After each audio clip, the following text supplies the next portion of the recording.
Қайырлы күн, пайдалы кеңестер арнасының оқырмандары. Бүгін мен сіздерге бауырды май басу жайлы және де оны үй жағдайында қалай емдеуге болатыны жайлы айтатын боламын. Арнаға жазылып алыңыз, көптеген пайдалы кеңестермен бөлісетін боламын. Сіздің бауырыңыздың жағдайы қалай, комментарийге жаза кетіңіз. Бауырдағы майды кетіру үшін бірнеше маңызды тәсілдер мен өмір салты өзгерістері бар.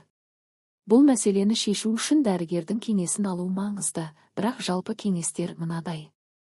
1. Дұрыс тамақтану. Төмен майлы диета мазмұнында жоғары майлы, қантты және өңделген тағамдардан аулақ болу керек. Бұған қызыл ет, майлы сүт өнімдері, тұзды тағамдар кіреді.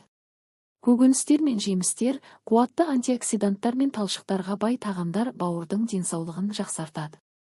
Олар бауырды тазартады және майды азайтуға көмектеседі. Балық пен омега-3 майлары, балық, лосось, тунец, сардина, омега-3 май қышқылдарына бай.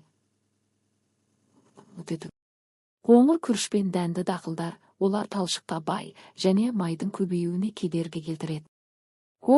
Кофенің құрамындағы антиоксиданттар бауырды қорғауға көмектеседі. 2. Физикалық белсенділік. Тұрақты физикалық жаттығулар, аптасына кем дегенде 150 минут орташа қарқынды физикалық жаттығулар жасау керек.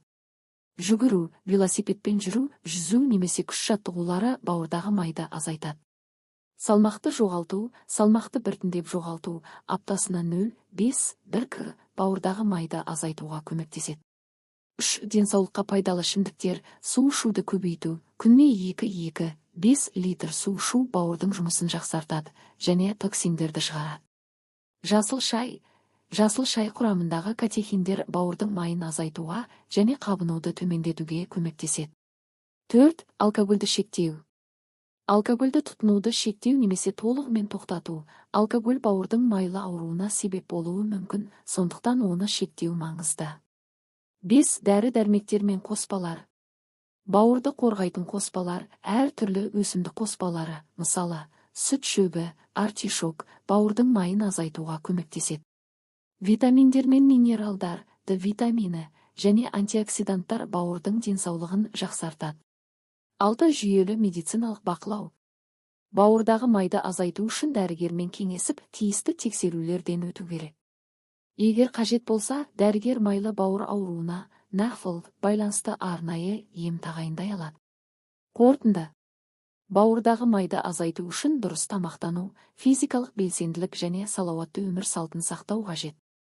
Өзгерістерді біртіндеп енгізу өте маңызды, себебі тез арада жүзеге асырылған өзгерістер ағзаға зиян келтіруі мүмкін. Бауырдағы майды кетіру үшін тағы да бірнеше тиімді тәсілді мен кеңестер ұсынамын. 1. Салауатты өмір салты. Тұрақты ұйқы, ұйқының сапасы мен ұзақтығы бауырдың денсаулығына тікелей әсер етеді. Түнде 7-8 сағат ұйықтау бауырдың өздігінен қалпына келуіне көмектеседі. Стрессті азайту. Стресс гормондары бауырдың майын көбейтуі мүмкін. Йога, медитация немесе тыныс алу жаттығулары стрессті азайтуға көмектеседі. 2. Тамақтану кеңестері. Талшықты тағамдар, көкөністер, жемістер, бұршақ дақылдар мен тұтас дәндер талшыққа бай және майды кетіруге көмектеседі. Тамақтану кестесі. Күнделікті тағамдар арасында үлкен үзілістер болмау керек. Құрамында көкөністер мен белоктары көп тағамдардан бастау қажет. Тамақтану мөлшерін бақылау, тым көп майлы, тәтті немесе жоғары калориялы тағамдарды жемеу қажет.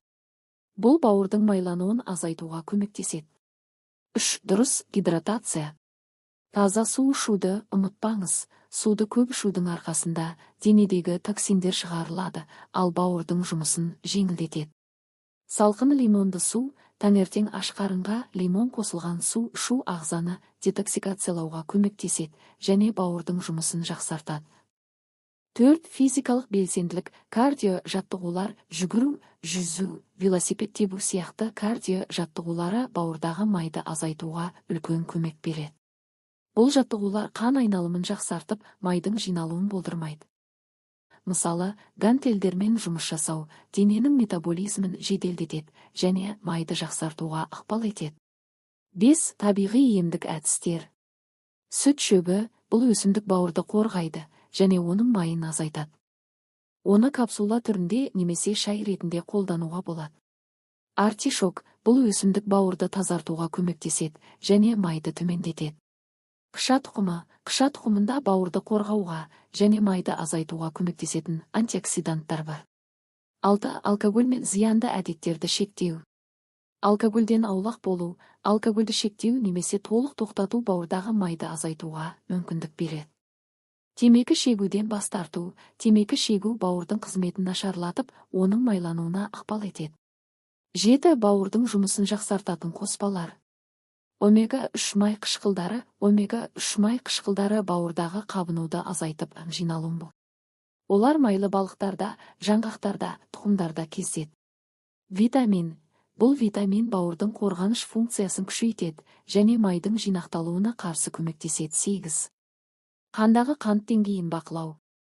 Қантты көп тұтынбау. Қандағы қант деңгейін бақылау бауырдың майлануына кедергі келтіреді. Қантты азық-түліктерді шектеу қажет. 9. Медициналық бақылау. Тексерулер мен анализдер. Бауырдың жағдайын бақылау үшін тұрақты медициналық тексерулерден өту маңызды.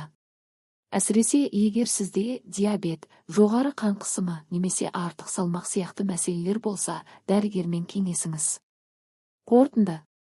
Бауырдағы майды кетіру үшін дұрыс тамақтану, физикалық белсенділік және зиянды әдеттерден аулақ болу өте маңызды. Бұл процесс уақытты қажет етеді, бірақ дұрыс өмір салты мен кеңестерді ұстансаңыз, нәтижелер жақсы болады. Видео пайдалы болса арнаға жазылып достарыңызбен бөлісе отырыңыз, олар да біліп жүрсін. Назарларыңызға рахмет.